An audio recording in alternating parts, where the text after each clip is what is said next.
The astral drifter groaned like an old man rising from a creaky chair. Captain Varen Huxley, who looked like he'd survived a few too many close encounters with malfunctioning airlocks, sat in the command chair as if it owed him money. Around him, the bridge was a clutter of blinking lights, screens that only worked on a good day, and half-empty mugs of something that might once have been coffee.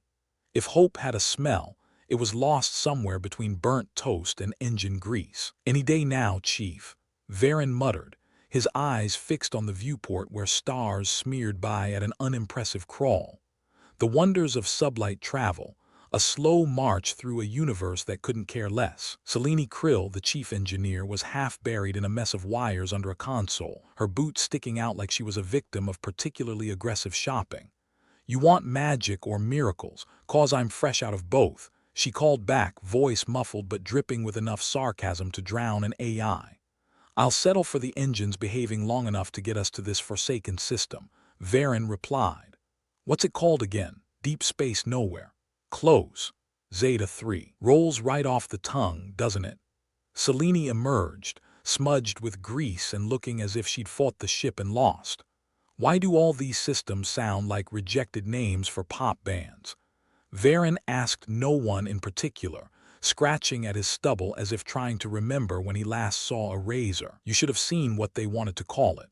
The Galactic Naming Board really outdid themselves this time," Selene said, wiping her hands on a rag that might once have been a shirt. "But hey, at least it's not another new Earth." "Small mercies," Varen grunted, pushing himself up to lean over the navigation display. "Any idea what we're supposed to find there?" Selene shrugged, a gesture that somehow encapsulated the entire human spirit. "Rocks, probably. Maybe a bit of ice, the usual treasures of the cosmos." "You know how to sell it, Chief," Varen said deadpan. "Remind me why we signed up for this gig again." Selene chuckled, a dry sound like sandpaper on steel. "Because you love democracy and freedom, or because the bills don't pay themselves. Take your pick." Their banter was interrupted by the sudden blare of an alarm that set teeth on edge and made hearts skip enough beats to qualify as a dance. Varen shot Selene a glance, eyebrows raised. "That's not the 'we're about to die' alarm, right?" he asked, half joking, half hoping. Selene squinted at a flickering monitor, smacking its side as if it might confess its secrets under duress. "Distress signal, Captain." "Of course." Varen sighed, turning back to the viewport. "Because nothing screams exciting workday like someone else's problems." Selene tapped at the console, bringing up a scrambled mess of audio. It was the sound of static with a side of desperation. "Can you make any sense of that?" Varen listened, head tilted as if trying to catch a half-forgotten melody. "It's less distress signal and more space jazz. Maybe they're broadcasting a concert. Or too fried to know which button to push," Selene added, rolling her eyes. "Should we check it out?" "We're contractually obliged to pretend to care," Varen said, with all the enthusiasm of a man about to clean the bilge tanks. "Plot a course, Chief. Let's see who's having a worse day than us." The astral drifter lurched into a sluggish turn, its engines grumbling like a cat forced to move from a sunny spot. Varen watched the stars shift, wondering absently if they ever got bored of seeing everything pass by so slowly. "Think it's pirates?" Selene asked, mostly to fill the silence. "Nah, pirates have better taste in music," Varen replied, smirking. "Could be a trap, though." Selene snorted. "Great, we're the bait for a trap no one else wants."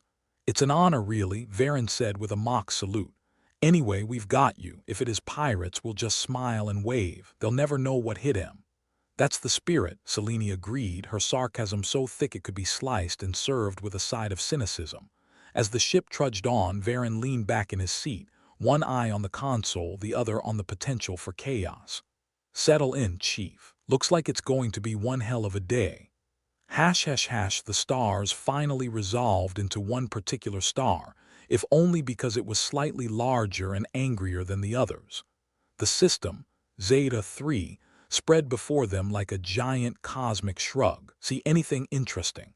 Varen asked, though his definition of interesting was anything that didn't immediately lead to their demise. Selene peered at the readings, brow furrowed. "Just rocks and more rocks, a geologist's dream. They should have come instead of us," Varen mused, scratching behind his ear. "We could be lying on a beach somewhere instead." But then who'd answer all these charming distress calls? Selene pointed out, pretending to swoon. True, we'd miss out on all the fun, Varen agreed, voice as dry as the void outside. They closed in on the source of the signal, a battered freighter that looked like it had been through a blender set to dice. It hung in space, silent and accusing, like a ghost ship that didn't know when to leave the party. Looks like someone tried to park it in an asteroid field, Selene commented, pulling up data on the derelict. And failed spectacularly, Varen added. Any life signs? None that I can pick up, Selene replied, frowning at her console like it was personally responsible for ruining her day. Probably for the best, Varen said, standing and stretching with a groan that echoed the ship's earlier complaints. Boarding her might be a one-way trip to nowhere. Then it's right up our alley, Selene said, grinning with the kind of reckless abandon that comes from knowing no one else is around to witness your stupidity. They suited up, the clunk of their boots on metal echoing in the empty corridors of the astral drifter. Varen tugged on his helmet, feeling like a space cowboy about to enter the saloon. Ready to meet the neighbor's chief?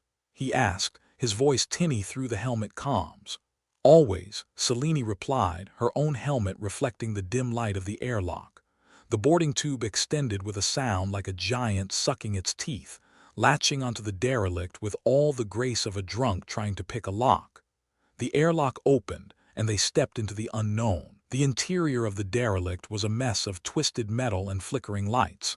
It smelled of burnt circuitry and stale air, the kind of place where hope came to die of boredom. Feels like home, Varen commented, his voice echoing in the emptiness. If home was a bombed-out hull, Selene added, her fingers brushing over a console, coaxing it to life with a few well-placed taps. See if you can pull any logs, Varen suggested, shining his flashlight into the shadows. Maybe they left behind a diary. The console sputtered, reluctantly displaying lines of garbled text. Selene scrolled through, her expression shifting from intrigued to bored to mildly horrified. What's the verdict? Varen asked, peering over her shoulder. Looks like they ran into trouble, Selene said, as if that wasn't already obvious. Power failure, then life support went offline. Could have been worse, Varen mused. They could have been listening to that distress signal in Dolby Surround. Selene chuckled, a sound that echoed eerily in the empty ship. Not much else to find here. Shall we head back? Yeah, Varen nodded, glancing around one last time. Let's leave the ghosts to their party. They made their way back to the astral drifter, each step echoing their exhaustion and relief. The airlock sealed with a finality that felt almost comforting, the sense of returning to their own slice of unreliable sanctuary. As they peeled off their suits, Varen watched the derelict drift away through the viewport. Another day, another disaster averted. Is that what we're calling this one? Selene asked, dropping into her seat with a tired sigh. Let's just say it won't make the highlight reel, Varen replied, rubbing the back of his neck. Set course for home, Chief. We've done our good deed for the day. Selene punched in coordinates, and the astral drifter groaned back into motion, a reluctant hero in a galaxy that forgot how to care. They watched the stars shift, the universe stretching out before them with all its indifferent splendor. Just another day in paradise. As the astral drifter limped away from the derelict freighter, Varen's mind was already drifting back to the cluttered sanctuary of their bridge. But the universe had other plans, and it rarely missed a chance to remind him of that fact. Captain, Selene's voice came crackling over the comms.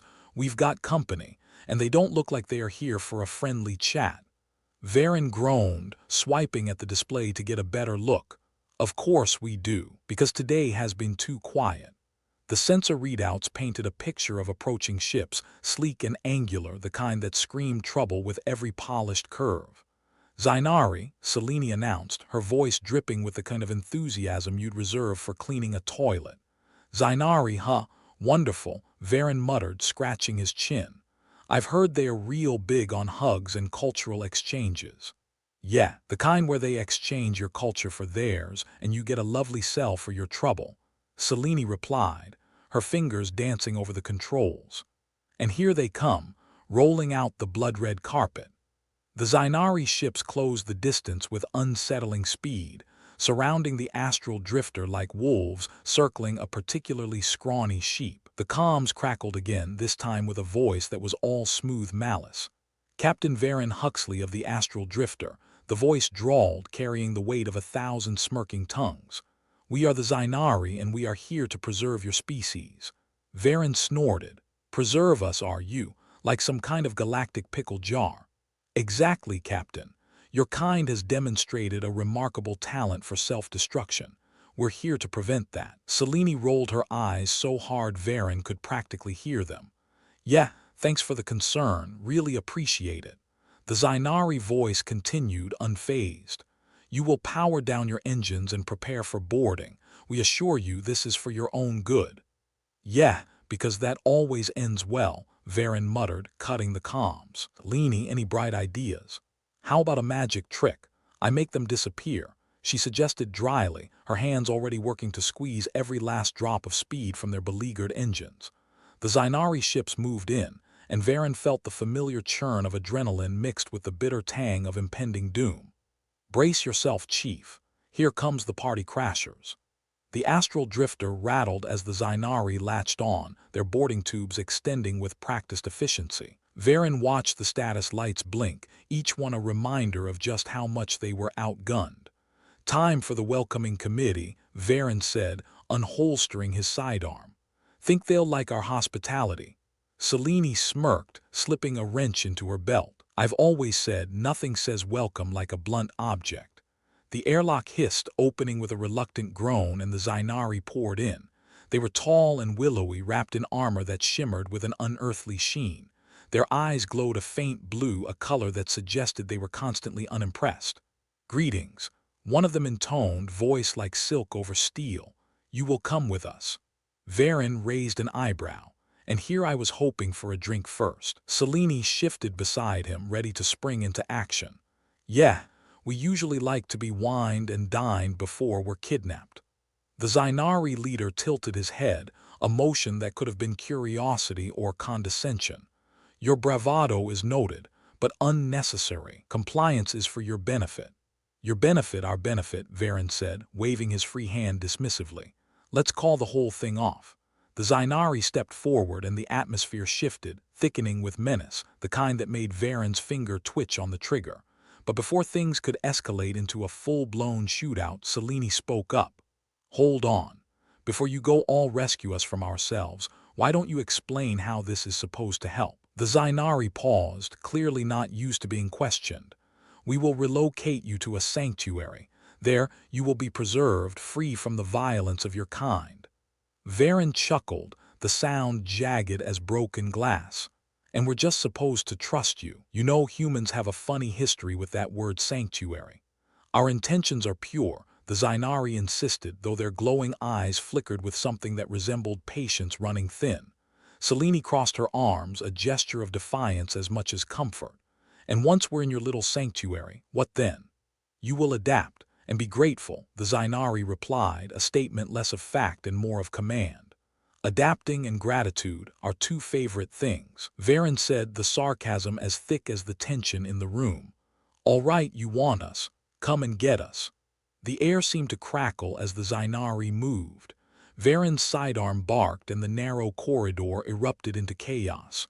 The Zainari were fast, faster than he'd expected, their movements fluid and precise. But Selene was quicker with her wrench, and the metallic clang of it meeting Zainari armor was oddly satisfying. "Not bad for a first date," Selene shouted over the din, swinging again and again. Varen ducked, dodged, fired, a dance of survival that was as messy as it was desperate. They moved as a unit, unspoken understanding between them honed by years of narrow escapes and bad decisions. But even desperation had its limits, and the Zainari were nothing if not persistent. Varen found himself backed against the wall, Selene at his side, the two of them outnumbered and out of options. "Well," Varen panted, "it's been a blast." Selene glanced at him, a wild glint in her eyes. "Always knew we'd go out with a bang." As they braced for the inevitable, the Zainari hesitated, their leader raising a hand. "Enough. Your resistance is commendable but pointless. Submit and your lives will continue." Varen exchanged a look with Selene, a silent communication that spoke of shared battles and shared endings. You know what, Zainari, you might have a point. Selene raised an eyebrow but didn't contradict him. Let's hear it, Captain, she said, playing along. Maybe we do need preserving, Varen continued, lowering his weapon a fraction. Or maybe you need to rethink what you're preserving. The Zainari regarded him, unreadable. Explain. Varen shrugged, a motion full of nonchalance. We're chaotic, sure, but sometimes chaos is what keeps things interesting. You preserve us, you might just kill what makes us us. The Zainari leader considered this, his glowing eyes dimming slightly. An intriguing perspective. Yeah, well, Selene interjected, we're full of those. The Zainari seemed to confer silently, their attention momentarily elsewhere. Varen took the chance to catch his breath, his mind racing for any other trick he might have up his sleeve. Finally, the leader spoke again. We will deliberate, but know this. Captain Varen Huxley, we will not abandon our mission. Wouldn't dream of stopping you, Varen replied with a weary smirk. Just maybe rethink the method. The Zainari withdrew, their presence departing as swiftly as they'd come, leaving the astral drifter to its familiar solitude. The airlock sealed behind them, a sigh of relief in mechanical form. Varen slumped against the wall, feeling every ache and bruise. Well, Chief, how'd we do? Selene surveyed the damage, her expression part disbelief, part admiration. I think we just talked our way out of a Zainari preservation project. Yeah, add that to our list of unlikely achievements, Varen grunted, pushing himself upright. So, what now? Selene asked, the question hanging in the air with the weight of uncharted futures. Now, Varen said, fixing his gaze on the stars beyond the viewport, we get the hell out of Zeta 3 and find a place where they haven't heard of us yet. Selene nodded, already moving back to her station, her hands moving with the ease of familiarity, plotting a course for anywhere else. The astral drifter rumbled back into life, engines protesting but ultimately complying. As they slipped away from the dead freighter and the lurking Zainari, Varen allowed himself a moment of quiet. Hey, Selene, he said suddenly, a smile tugging at his lips. Yeah, next time let's skip the distress signals, they're bad for our health. Selene chuckled, the sound a bomb against the bleakness of the void. Deal, Captain, deal. And with that, they left Zeta 3 behind. Two stubborn humans in a universe that refused to play by their rules. At least, not without a little persuasion. Varen Huxley slumped into the worn captain's chair of the astral drifter, the leather cracked and groaning under his weight. It felt like a metaphor for his life, fraying at the edges and barely holding together. He watched the stars streak past on the view screen and sighed, rubbing the back of his neck. Remind me again why we didn't just let the Zainari preserve us, he asked, the sarcasm in his voice as thick as the layer of dust on the bridge. Selene Krill, the ship's chief engineer and resident miracle worker, gave him a sidelong glance. Because our current lifestyle of imminent death and questionable hygiene is just too appealing to give up. Varen chuckled, the sound rough like gravel in his throat. Right, how could I forget? It's the space version of living in the fast lane. More like the breakdown lane, Selene muttered, her fingers dancing over the controls. But who's counting? The astral drifter rattled, protesting its existence with every mile they put between themselves and the Zainari. And honestly, Varen couldn't blame it. If he were the ship, he'd be protesting too. So where to next, Chief? Varen asked, trying to ignore the ominous flashing of the ship's warning lights. One day, he thought, they might actually flash for something other than the usual "you're screwed" message. Selene leaned back, her chair squealing like a dying animal. Well, we could try the old hide-and-seek routine, or maybe something new. How about a daring escape involving a derelict freighter and some creative misdirection? Sounds like a plan, Varen said, grinning. Let's go with door number 2. What could possibly go wrong? Everything, Selene replied, deadpan, but it beats sitting around waiting for the Zainari to return with their preservation package. Varen nodded, slapping the armrest with more confidence than he felt. All right, let's see what this old bucket can still do. Selene's fingers flew across the console, the holographic displays flickering under her touch. First order of business, we're gonna piggyback on that derelict systems, mask our life signs, make us look like just another piece of space junk. Finally, Varen said, A plan that plays to our strengths. Selene smirked, flipping a switch with the kind of authoritative flair that came from knowing exactly what she was doing. Don't get too comfortable, Captain. This might just entice every scavenger from here to the outer rim. Right, Varen replied, because our day wasn't exciting enough already. With that, the astral drifter eased towards the derelict freighter, its hull a dark silhouette against the stars. It loomed ahead like a ghost ship, all shadows and silence, a relic of someone else's failure. Varen had a moment's pause, thinking about all the dreams and screams that must have died with it. Home sweet home, Selene whispered, her voice barely cutting through the hum of the engines. Feels cozy, Varen said, his sarcasm a shield against the creeping dread. If by cozy you mean haunted. Haunted is just another word for opportunity. Selene shot back, adjusting their trajectory with a practiced hand. The drifter docked with a gentle clunk that reverberated through the ship. Varen unbuckled himself, stretching out the kinks in his back. All right, let's see what ghosts we can stir up.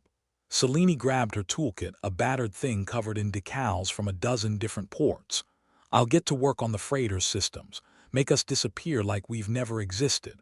Ever considered a career in magic, Selene?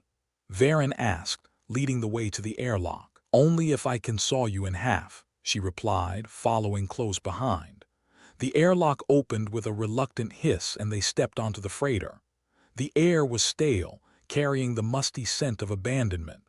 Dust motes danced in the beams of their flashlights, the silence oppressive and ancient. You know, Varen said as they moved deeper into the ship, this place could use a decorator or an exorcist. Selene snorted. Yeah, and I'm not sure we're getting our deposit back. They reached the freighter's control room, a cavernous space lined with dead consoles and screens. Selene set to work immediately, her fingers moving with the precision of a surgeon as she began to hack into the systems.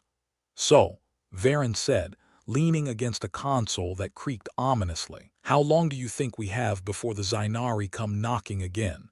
Depends, Selene replied, her eyes never leaving the screen. Could be minutes, could be hours, as long as they don't track the breadcrumbs we left behind.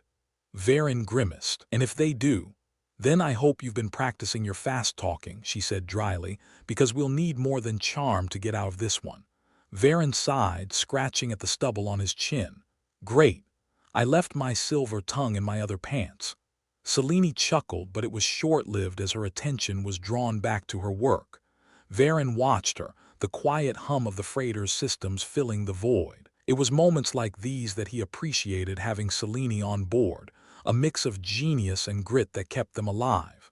Hey, Captain, Selene said suddenly, a smile tugging at her lips. I think we might just pull this off. What did you do, Krill? Varen asked, not without a hint of admiration. Rigged the freighter's power grid to make us look like a dead ship, she replied, her eyes gleaming. Anyone scanning us will just see another relic floating in space. Brilliant, Varen said, genuinely impressed. You could make a fortune with skills like that. Oh, I plan to, Selene said, closing up her toolkit, as soon as we stop running for our lives. Varen laughed, the sound echoing through the empty room. All right. Let's get back to the drifter before we wear out our welcome. They retraced their steps, the freighter's corridors echoing with their footsteps. But as they neared the exit, a low rumble filled the air, the sound of engines far too close for comfort. Looks like we've got company, Varen muttered, his heart sinking. Selene tensed beside him, her hand resting on the wrench at her belt. Guess the Zainari didn't buy our little disappearing act. Time for Plan B, Varen said, picking up the pace. Whatever the hell that is. They reached the airlock and hurried back onto the astral drifter, the ship's familiar confines a strange comfort. Varen hustled to the bridge, Selene right behind him. All right, Chief, what's the worst-case scenario here? Varen asked, sliding into the captain's chair. We get boarded, captured, and preserved like pickles by the Zainari. Selene replied, taking her place at the console. So, business as usual then, Varen said, flicking switches with abandon. Let's see if we can at least make it interesting. The Zainari ship loomed on the sensors, its sleek form cutting through space with the grace of a predator. Varen felt the knots in his stomach tighten but forced himself to focus. Think we can outrun them? He asked, knowing the answer before the words left his mouth. Not a chance, Selene said, shaking her head. but we might outsmart them. Varen grinned, the challenge igniting a spark of defiance. Now you're talking my language. Selene worked quickly, rerouting power and adjusting settings with a precision that bordered on art. The astral drifter groaned in protest but complied nonetheless. What's the plan? Varen asked, keeping one eye on the sensors. We let them think they've got us, Selene said, her voice steady. Lure them in close, then hit them with an EMP burst from the freighter. Should give us a window to slip away. Varen raised an eyebrow, and here I thought engineers didn't like improvisation. Desperate times call for desperate measures, Selene replied, a glint in her eye. Besides, I've always wanted to try this. Well then, Varen said, his grin widening, let's give them a show. The Zainari ship closed in, its presence a looming threat on the edge of disaster. Varen felt the adrenaline course through his veins, the familiar rush of danger sharpening his senses. Ready, Selene said, her hands poised over the controls. Do it, Varen ordered, his voice firm. The astral drifter shuddered as Selene triggered the EMP, the burst of energy rippling outwards like a tidal wave. Zainari ship staggered, its sleek form faltering as systems blinked offline. Now! Varen shouted, the moment crackling with urgency. Selene punched the engines and the astral drifter leapt forward, slipping past the Zainari with barely a whisper. Varen held his breath, the seconds stretching into infinity as they raced against fate. And then, miraculously, they were free, past the Zainari, past the danger, the stars stretching out ahead like an open road. Well, Varen said, letting out a breath he didn't know he'd been holding, that's one for the books. Selene leaned back, exhaustion and relief mingling in her expression. We'll have to do it again sometime. Preferably not soon, Varen replied, his heart still pounding, but I'll keep it in mind. The astral drifter sped away, leaving the Zainari ship in its wake like a bad memory. Varen settled into his seat, the familiar hum of the engines a comfort. Hey, Selene, he said after a moment, a grin playing on his lips. Yeah, she replied, glancing over. If we survive this, drinks are on me. Selene chuckled, the sound light and free. I'll hold you to that, Captain. And with that promise they sailed into the stars, leaving chaos in their wake.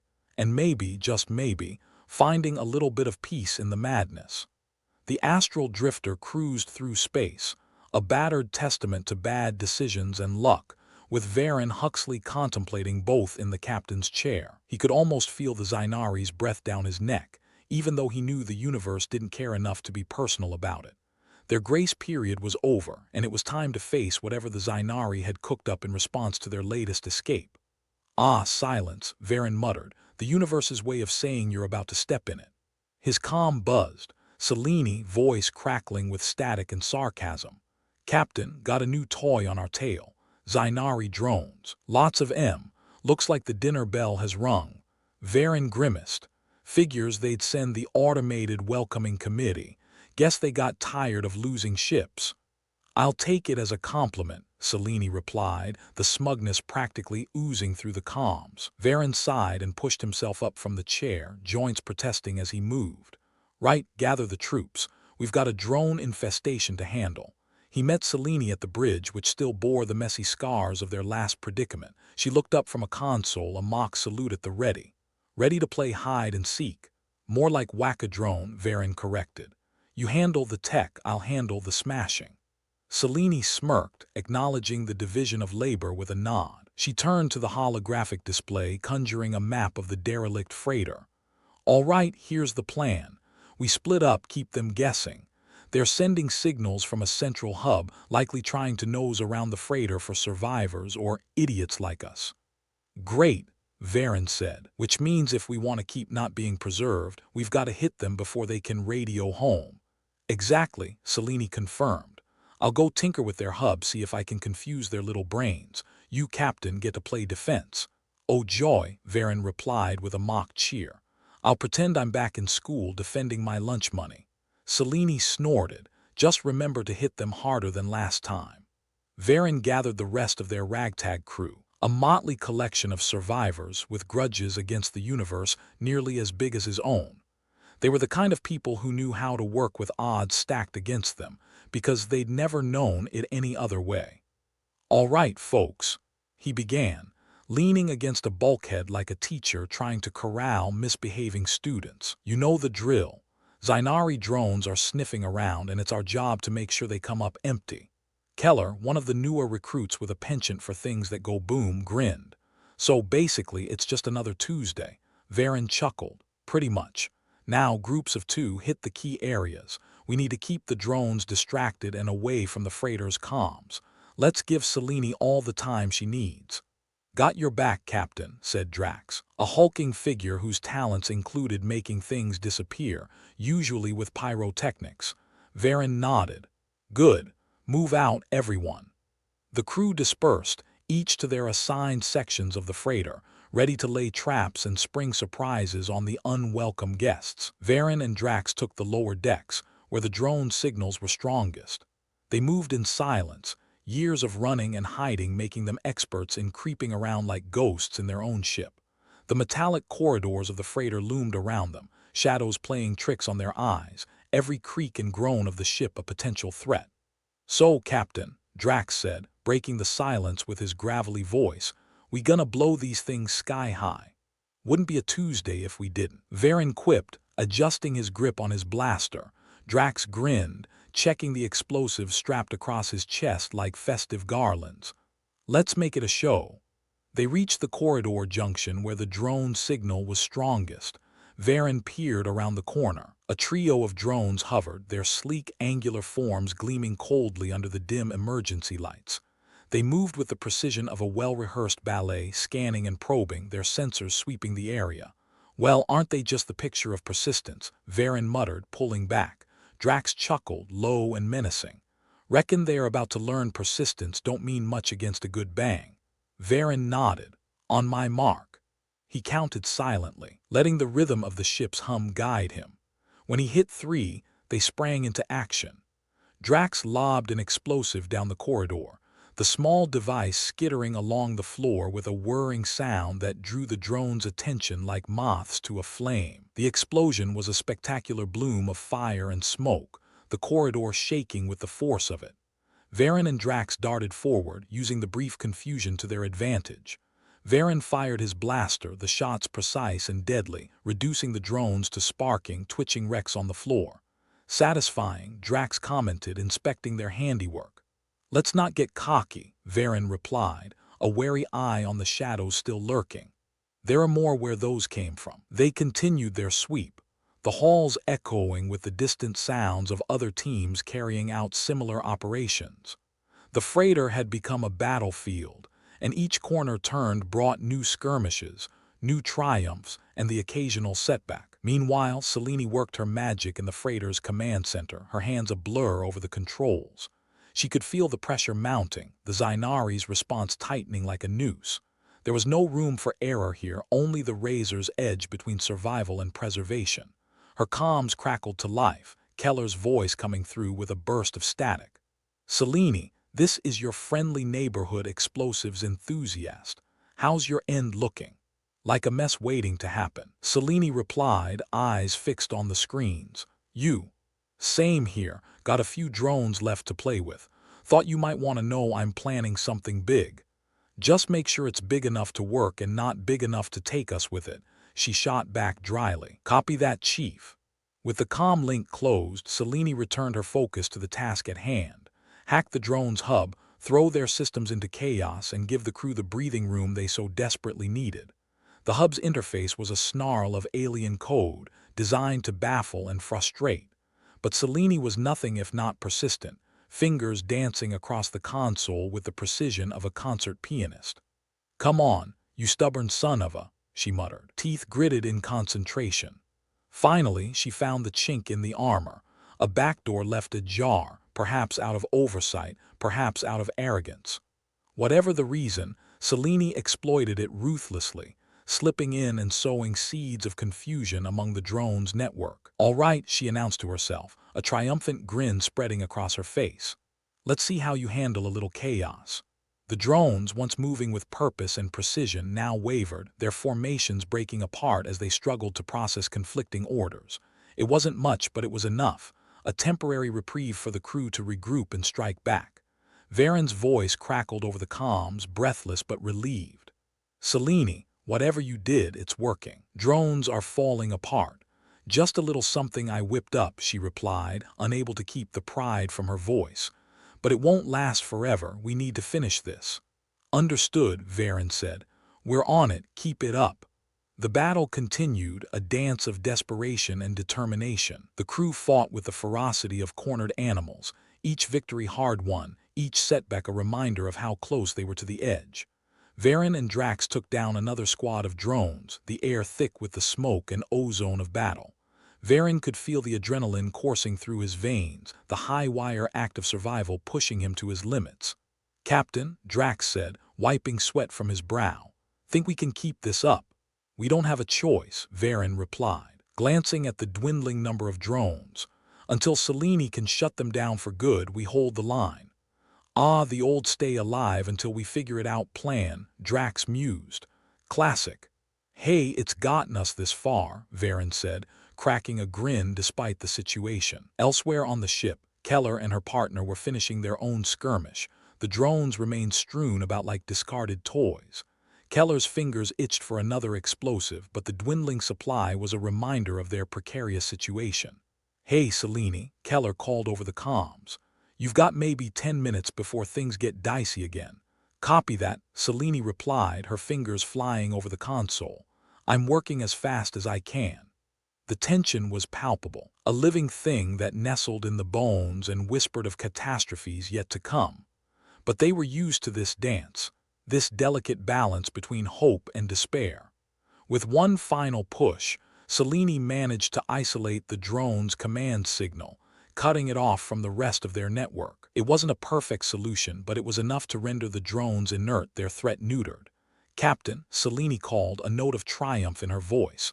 Drones are down, we've got breathing room. Good work, Selene, Varen replied, a flood of relief washing over him. Everyone, regroup at the rendezvous point. Let's get the hell out of here while we still can. The crew gathered their scattered forces, weary and battered but still standing. As they made their way back to the astral drifter, Varen couldn't help but marvel at their resilience, their ability to laugh in the face of death and forge on despite the odds. Not bad for a bunch of misfits, he said, clapping Drax on the shoulder. We aim to please, Drax replied with a grin. Selene joined them, her expression a mix of exhaustion and satisfaction. Well, Captain, looks like we live to fight another day. Yeah, Varen said, his voice thick with gratitude. And maybe, just maybe, we'll live long enough to see what tomorrow brings.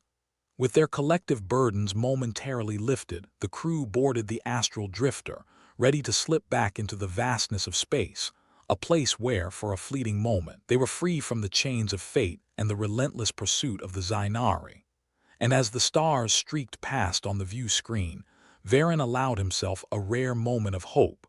Because in a universe that was cold and indifferent, sometimes the only thing that mattered was having the courage to keep moving forward. Even if the universe probably had other plans. Varen Huxley surveyed the ragtag group huddled in the engineering bay of the astral drifter. The room was cluttered with the detritus of a ship held together by hope duct tape, and whatever Selene could jury-rig from the scrap they picked up along the way. Drax, Varen said, watching as the big man poked at a ration pack with a look of deep suspicion. You look like you're considering murdering that food.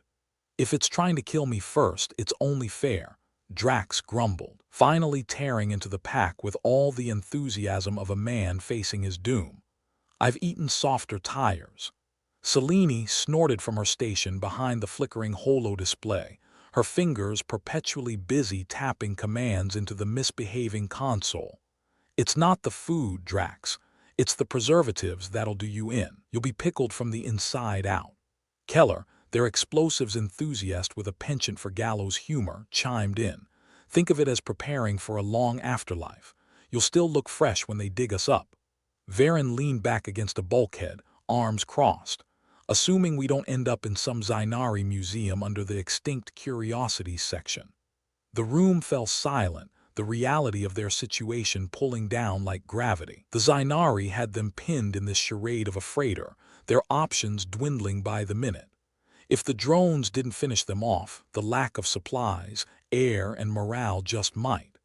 We need a game plan, Varen said, trying to sound more confident than he felt. "Selene, any chance you can work more of your magic and get this heap of bolts to do something useful?" Selene rolled her eyes, not bothering to hide the exasperation. "You want miracles or just a fighting chance? Because I'm fresh out of the first and barely holding on to the second." "Story of our lives," Drax muttered through a mouthful of ration mush. "Always the bridesmaids, never the brides. More like the guests who showed up late, missed the ceremony, and have been drinking at the open bar since," Keller added, her grin sharp and unfazed. Varen pushed off the wall, pacing the tight confines of the engineering bay. "We need to get this ship moving again, or at least get its sensors back online. The Zainari can't babysit us forever. They've got other systems to play God in." Selene nodded, her focus narrowed down to the console. "If I can reroute power through the auxiliary grid, I might be able to coax the sensors into life. It'll be shaky, held together with spit and prayer, but it'll be something." Varen gave her a nod, a small spark of hope lighting in the gloom. "All right, crew, let's get to work. Keep an eye on the door and Drax. If anything comes through that isn't us, make it regret the decision." Drax hefted his weapon, a monstrous piece of machinery that looked like it was cobbled together from nightmares and spare parts. "With pleasure." As Drax moved to the entrance, keeping one eye on the corridor, Keller sidled up next to Selene, watching her work with keen interest. "How do you do it, Selene? You make it look like you're chatting up the ship and it listens."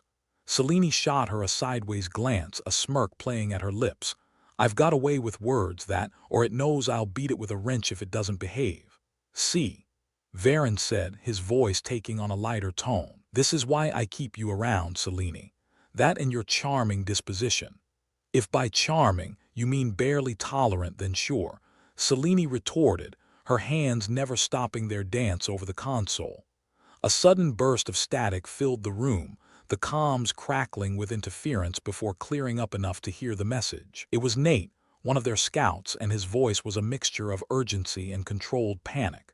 "Captain, got some news that might tickle your fancy or make you wet yourself. Looks like the Zainari are repositioning. They are on the move." Varen's heart skipped a beat, torn between dread and the sliver of opportunity the news presented. "Define repositioning, Nate." "Hard to say from here, but they're definitely not in the same sitting ducks formation as before. Could be they're tightening the noose, or maybe they're just bored and going for a stroll." "See if you can get eyes on them," Varen ordered, bracing himself against the incessant churn of possibilities. "Anything that gives us an edge." "Copy that, Captain," Nate replied, the line cutting out with a burst of static. Keller tilted her head, considering the implications.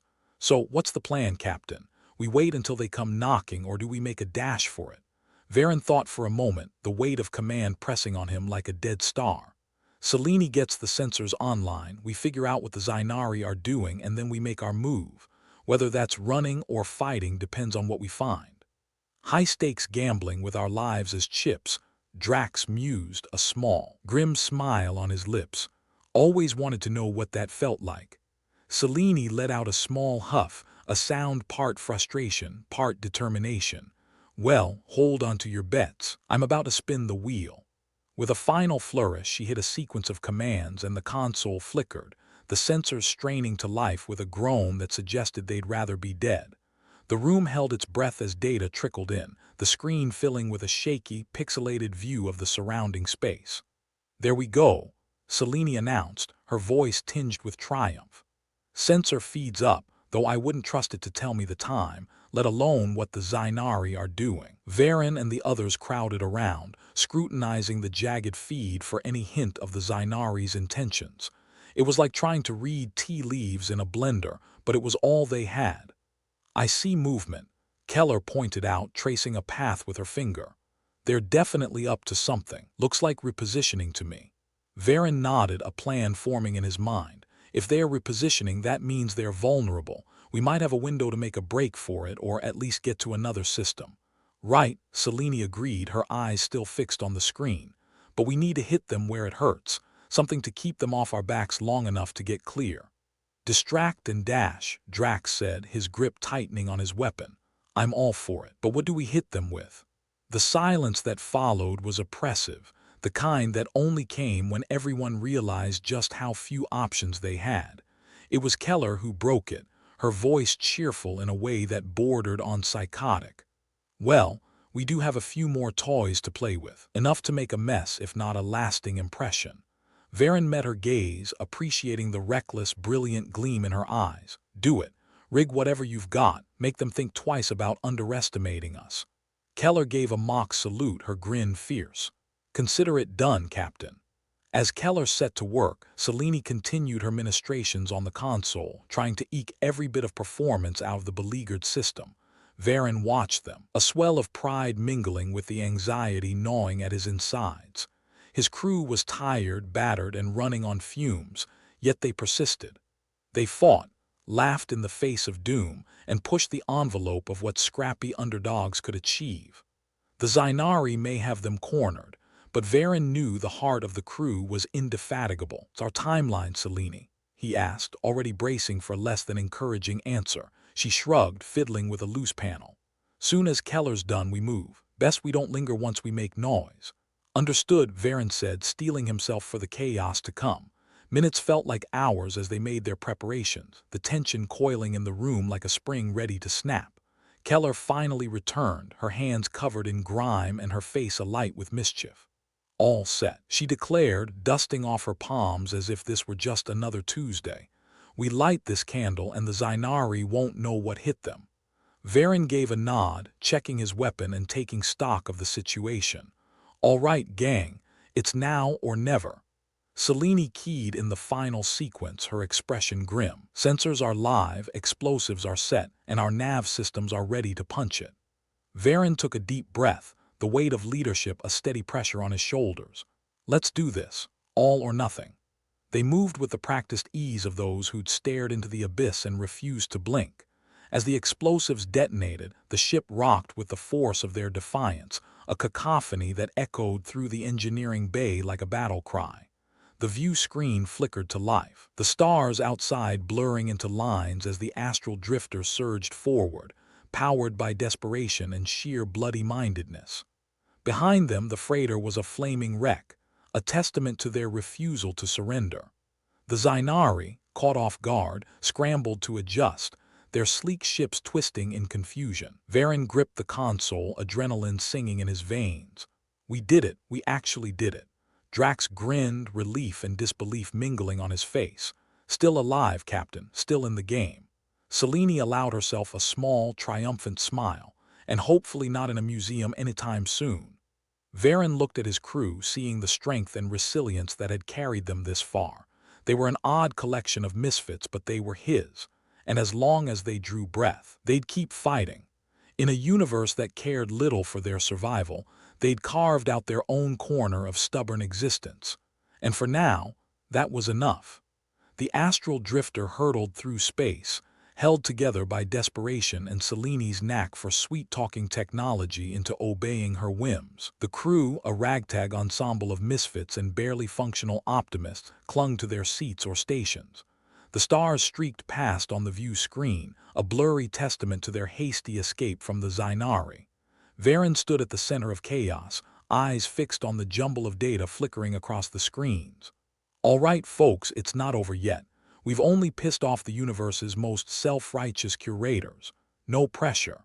"Yeah, I'm sure they are updating their interstellar Yelp review of us as we speak." Keller snorted, leaning back with a satisfied look, evidently pleased with having turned the Zainari's day upside down. Selene was hunched over her console, fingers flying like she was conducting a symphony of malfunctioning systems. "I think I've found something," she said, her voice cutting through the ship's ambient tension. "Found what?" Varen asked, hoping it was something that didn't involve imminent death or more Zainari ships. "You remember when we last tangled with the Zainari and their drones?" Selene said, her tone carrying the weight of someone who knew they were smart but hated admitting it. "I got a look at their tech. It's flashy, but it's also got a flaw." Drax chuckled, his laughter deep and rumbling. "Let me guess, it's allergic to bullets." "Not quite," Selene replied, not missing a beat. "But their drones rely heavily on synchronized data streams. Jam them, and you might as well blindfold M and spin them around like a drunken Terran at a barn dance." Varen leaned in, his interest piqued. "Can we do it? Jam them, I mean, not the barn dance. Selene smirked, an expression of someone who was 2 steps ahead of everyone else. I can rig something up. It'll be like trying to catch a sneeze in a hurricane, but it's possible. Keller rubbed her hands together, her grin maniacal enough to give anyone else pause. I like it. Confuse the hell out of them, then hit them where it hurts. Varen nodded, seeing a hint of salvation amidst the chaos. Let's set it up. I want those Zainari wondering which end of their ship is which. Selene went to work, pulling components from the shelves and assembling a device that looked like it had been ripped straight from the fever dream of a mad scientist. This ought to do it, she said, holding up something that resembled a cross between a toaster and a death ray. That looks reassuring, Drax remarked, eyeing the contraption with a mix of skepticism and awe. Reassuringly dangerous, Selene replied, hooking it up to the main console. We'll pump a high-frequency burst through their comms channels. Should scatter their signals like a shotgun blast at a data farm. Now there's an image, Keller laughed. Let's see the Zainari handle this. With the device prepared, Varen gathered his crew around. All right, this is the plan. We hit them with the jamming signal, then get out of Zeta 3 as fast as this heap will carry us. And if it doesn't work? Drax asked, ever the practical one. Varen shrugged, a wry smile on his lips. Then we lament our life choices and hope our next reincarnation has better luck. Selene activated the jammer, the console humming with energy that seemed to pulse through the ship like an electric heartbeat. Here goes nothing, she said, pressing a button with the nonchalance of someone ordering a coffee, not potentially dooming them all. The ship shuddered as the device kicked in, the screens flickering and distorting as data streams clashed and tangled. For a moment, nothing happened. Then the sensor readouts lit up with the frenetic confusion of the Zainari fleet, their patterns scattered and chaotic. Varen could almost hear the Zainari squawking in dismay from light years away. Looks like it's working. Let's not stick around for the encore. The astral drifter surged forward, engines roaring with a determination that belied their ramshackle construction. The view screen showed the Zainari ships floundering, their formation broken like a glass dropped on a concrete floor. Drax grinned, the sight of their would-be captors in disarray a balm to his wary soul. Never thought I'd see the day when we outfox the galaxy's biggest busybodies. They never expected us to fight dirty, Keller added, her voice filled with a strange pride. Varen allowed himself a moment of triumph, savoring the rare victory. We've got a clear path. Let's make the most of it. The ship hurtled on, leaving the chaos behind them, a testament to human ingenuity and a disregard for playing by the rules. But the universe, ever the capricious mistress, wasn't done with them yet. Captain, Selene said, her voice cutting through the brief celebration. We've got company, and by company I mean something big and definitely not friendly. Varen's gut twisted as he glanced at the readouts. What now? Selene pointed at the screen, a blip growing ominously larger. Looks like the Zainari decided to play their ace in the hole. That's a dreadnought. A what now? Keller asked, her good humor faltering. A dreadnought, Drax repeated, his expression darkening. Biggest, baddest ship they've got. We're about to be the bug on their windshield. For a moment, silence reigned, the crew processing their latest predicament. Then Varen spoke, his voice steady despite the odds. Gotten this far. We'll get through this too. No matter how big that thing is, it's still got to follow the rules of physics. Physics, sure, Selene said, her fingers dancing over the controls. Luck, on the other hand, is more like a suggestion at this point. We've made it this far on luck, Varen said, his tone carrying the weight of someone who'd learned to bet on long shots. Let's see how far it takes us. The astral drifter powered on, the dreadnought looming ever closer. It was a beast of a ship, bristling with weaponry and arrogance, a testament to the Zainari's might. But size wasn't everything, and Varen's crew had a knack for turning the tables. All right, let's see if we can't give them a headache, Selene said, adjusting the jammer. The device hummed, a pulse of energy radiating outward designed to disrupt the dreadnought systems. It was a long shot, but then they'd made a career out of long shots. Fire in the hole, Keller said, priming the remaining explosives. Let's hope they have a taste for surprises. The ship shuddered as the improvised payload launched, a haphazard bundle of explosives aimed at the dreadnought's vulnerable points. It wasn't much, but with luck it would buy them time. The dreadnought retaliated, its weapons lighting up the void with lethal intent. But the astral drifter danced through the barrage, Seleni's deft piloting keeping them just ahead of destruction. "Keep it steady, Selene," Varen urged, his eyes glued to the screens. "Steady as she goes," she replied, her voice tight with concentration. "Wouldn't want to spill anyone's drink." The crew held their breath as the explosive struck home, the dreadnought's shields flaring in response. It was a minor victory, a pinprick against a giant, but it was enough to give them a glimmer of hope. "We're not dead yet," Drax rumbled, his grip on his weapon unyielding. "And I'd like it to stay that way," Keller added, her fingers crossed not out of superstition, but sheer desperation. Varen watched the aftermath, the dreadnought momentarily thrown off balance. It was a small respite, a sliver of opportunity in the churning chaos. "Let's get out of here," he said, determination fueling his every word. "We've danced with death long enough."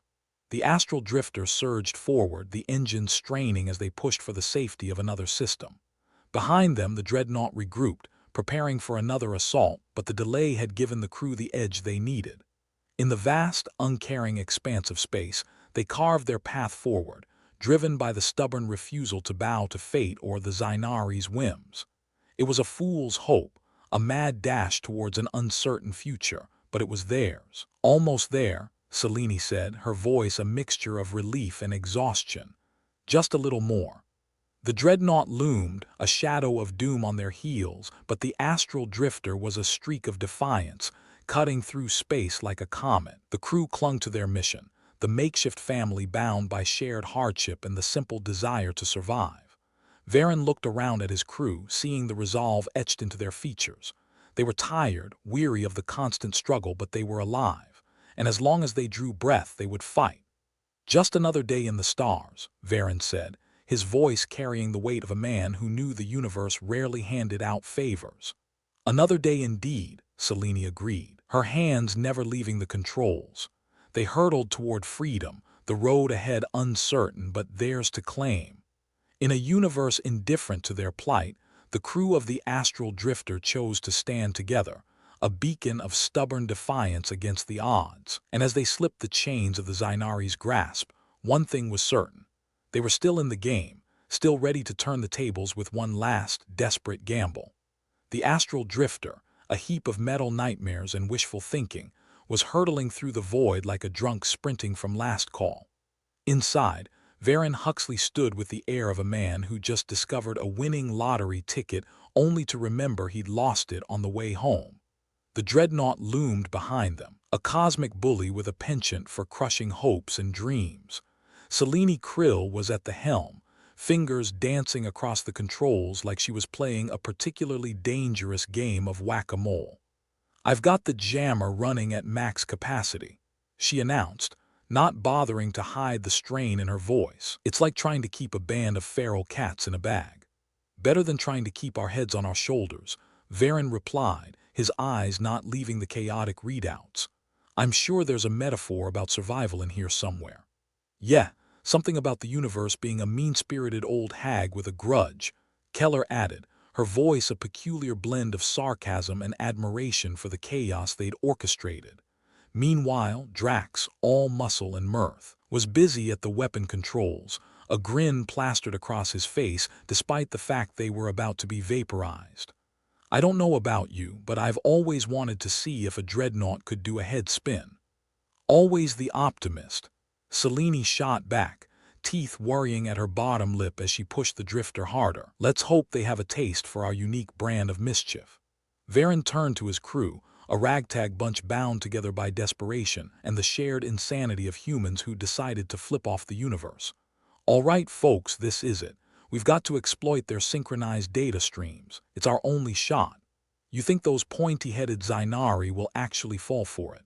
Keller asked, her skepticism wrapped in a blanket of dry humor. "I mean, they're not exactly known for their gullibility." Varen shrugged, giving her a lopsided grin.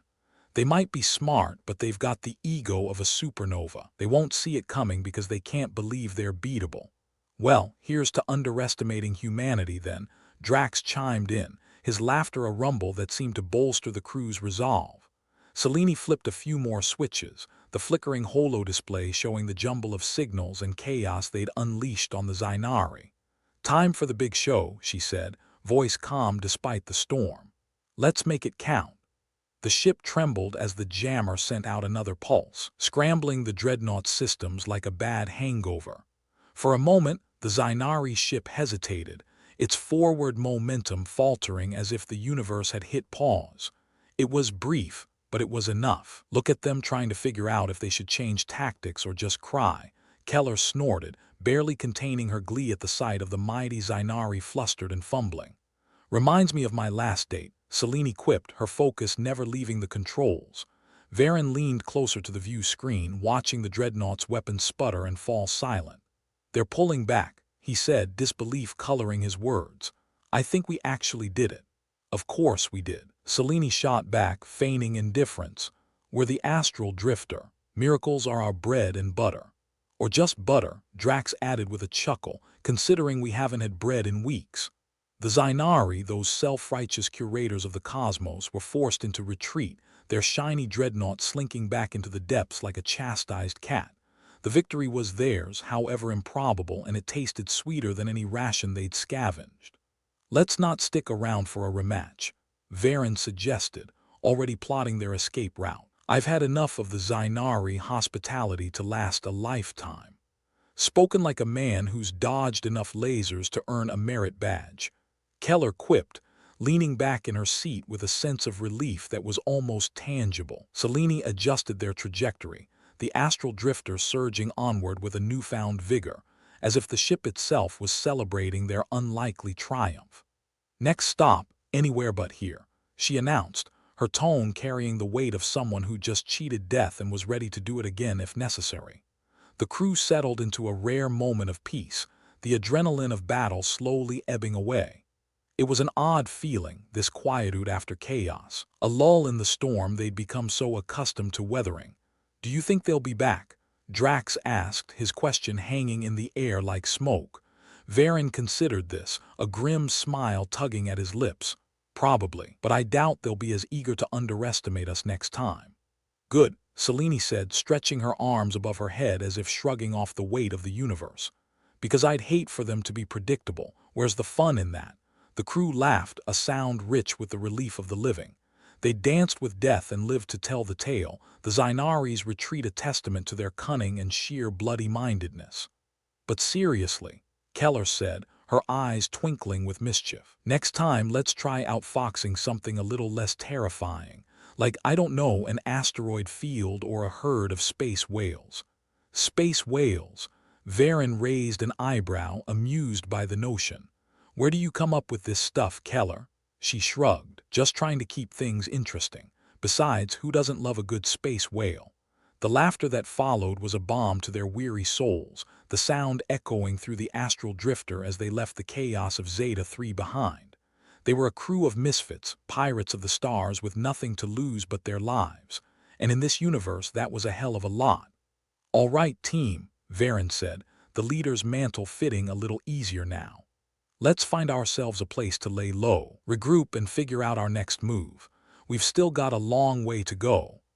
But at least we're heading in the right direction," Selene pointed out, her gaze fixed on the stars streaking past the view screen, each one a promise of adventure, danger, and maybe a little hope. As the astral drifter powered on, the universe seemed to hold its breath, as if acknowledging the audacity of the humans who dared to challenge it. And though the path ahead was uncertain, filled with pitfalls and peril, the crew was ready. They'd proven their resilience in the face of insurmountable odds, their victory a beacon for all who dared defy the status quo. In the vast emptiness of space, they were a ragtag band of survivors, connected by the bonds of shared struggle and the defiant spirit that made them human. And as they sailed onward, leaving the Zainari in their wake, one thing was unequivocally clear. They weren't just surviving. They were thriving against all odds, and they wouldn't have it any other way. "To the stars," Varen whispered, a private toast to the journey that lay ahead. "To the stars," the crew echoed, their voices a symphony of defiance, echoing through the ship as it carried them towards whatever destiny awaited in the great, uncaring expanse of the universe. For the astral drifter, The galaxy was their oyster, and they had every intention of cracking it open, one improbable victory at a time. The crew of the astral drifter basked in the afterglow of their miraculous escape, the mood akin to that peculiar blend of euphoria and exhaustion that follows a near-miss car crash. Varen Huxley, the man at the helm of this cosmic chaos, tried to enjoy it, but the universe was a sucker for bad timing. Anyone else feel like they're living in a bad sitcom? Varen asked, his voice dripping with irony as he leaned back in his seat. Because if this is the finale, we need a new writer. Selene, eyes still glued to the controls, snorted. If it's a sitcom, I want a different audience. These Zainari don't have a sense of humor. Or a sense of fashion, Keller added, nodding toward the fading blip of the dreadnought on their rear sensors. I mean, all that sleek metal and not a single color in sight. Who pissed in their paint bucket? I dunno, I think it's got a certain. We're better than you flare. Drax chimed in, flexing his biceps as if to remind everyone he was not just about muscle but had a brain cell or two to rub together. Though if they were really better, they wouldn't have let us scamper off like naughty schoolkids who just pulled a fire alarm. Varen chuckled, though the sound was more relieved exhale than genuine amusement. Yeah, well, never underestimate the power of a well-timed exit. It's practically a lost art. The astral drifter cruised onward, the stars a glittering backdrop to their unexpected triumph. Even the ship seemed to relax, its usual creaks and groans settling into a contented murmur as if it too was savoring the victory. Can't say I'll miss the Zainari hospitality, Keller said, her voice light but tinged with the edge of someone not quite ready to believe they were out of the woods. I've had more fun at a dentist's convention. Bet the dentists at least offered lollipops, Selene replied, finally allowing herself to lean back from the controls. She gave a satisfied stretch, the kind that would put a cat to shame. Or maybe a soothing drill to the skull, either way more fun than dodging lasers. So what now? Drax asked, his ever-optimistic tone a balm to the crew's frazzled nerves. We find a nice beach planet, sip on some alien cocktails, and laugh about how we almost got our atoms scattered across the universe. Varen grinned, the kind of smile that suggested he'd been holding his breath for far too long. I'd settle for a planet with breathable air and no homicidal zealots, but hey, a beach would be nice. Unfortunately, I think nice is a luxury we can't afford, Selene said, eyes scanning the nav charts. We've still got to find somewhere to hunker down and lick our wounds. Isn't that just a fancy way of saying hide and hope they forget we exist? Keller quipped, her sarcasm as reliable as the astral drifter's tendency to break down at the worst possible moment. Exactly, Varen said, nodding like a man who just won a bet with himself. And if they happen to forget how we outsmarted them, all the better. It's not every day you escape a Zainari dreadnought with nothing but wit and a prayer. More like wit and a middle finger, Selene corrected, a wicked little smile playing on her lips. The crew laughed, their voices carrying a note of defiance that had become as much a part of their identity as their shared history of dodging disaster. They were alive, against all odds, and in the grand scheme of the universe that was a victory in itself. So where are we heading? Keller asked, her skepticism temporarily replaced by genuine curiosity. I'm thinking home, Varen said, the word carrying a weight they all felt. Or whatever passes for it these days. Home. Drax echoed, the concept sounding foreign and familiar all at once. Haven't heard that word in a while. What's it like again? Less death threats? More or less, Varen replied, a wry smile tugging at his lips, though I wouldn't mind a few less homicidal maniacs in our lives. Where's the fun in that? Selene teased, pulling up a star map on the flickering holo display. Let's see if we can plot a course without running into any more cosmic bullies or self-righteous curators. As Selene worked her magic, Keller leaned back, her usual cynicism softened by the glow of their improbable success. You know, as far as near-death experiences go, this one wasn't half bad. Speak for yourself, Drax said, though his grin suggested he wasn't complaining too much. My pulse is still doing the cha-cha. At least we won't be bored, Varen said, his voice carrying the sort of resolve that comes from staring down the barrel of a gun and deciding you'd like to keep your head attached. The astral drifter continued its journey, the crew shifting into a comfortable silence, each member lost in their own thoughts. The chaos of escape had given way to the peculiar calm of survival, the kind that often follows a storm, when the wind has died down and the world seems to hold its breath in anticipation. "Think we'll ever get used to this?" Keller asked, breaking the silence as casually as if she were commenting on the weather. "To what? Running for our lives or just running our mouths?" Varen replied, his tone as dry as the vacuum of space. "Both," Keller said, her grin suggesting she didn't mind either option too much. "Hope not," Selene said, a mischievous glint in her eyes, "because once we get used to it, that's when we really start tempting fate." "And fate's got enough temptations without us adding to the pile," Drax added, his booming chuckle a welcome sound. The crew continued to banter, their voices filling the ship with a warmth that belied the cold expanse of space outside. They were a motley crew, bound by shared hardship and an unspoken understanding that, despite everything, they were in this together. "So, what's the plan?" Drax asked, his curiosity piqued. Varen considered this, his gaze drifting to the view screen where stars streaked past like silent witnesses to their journey. "We find somewhere safe, lay low for a bit and figure out our next move. Maybe even enjoy a little peace and quiet." "Peace and quiet," Selene echoed, her smile sly. "Sounds like you're planning on retiring." "Not when the universe keeps throwing curveballs," Varen replied, the grin in his voice unmistakable. "Can't say I blame it," Keller said with a shrug. "We're a tempting target. After all, who wouldn't want to take a shot at a crew that's been flipping them off since day one?" "Here's hoping they lose interest," Drax said, his optimism as steady as his aim with a blaster. The astral drifter sailed on, a testament to human resilience and the stubborn refusal to go quietly into the night. For now, they were safe, and that was enough. They'd faced the odds, outwitted their pursuers, and emerged on the other side with their wits and humor intact. "Home, then," Selene said, the word rolling off her tongue like a promise, "wherever that might be." "Yeah," Varen agreed, the weight of the word a comfort in his mouth. "Home." With a destination in mind, the crew settled into a companionable silence, the void beyond their ship a canvas of infinite possibility and peril. The universe might be vast and indifferent, but for the crew of the astral drifter, it was theirs to explore, defy, and occasionally outsmart. They might not know exactly where they were headed, but that was part of the adventure. They'd see what lay beyond the next star, and if any more cosmic bullies wanted to dance, well, they'd be ready. "To the unknown," Varen said, a private toast to the journey ahead.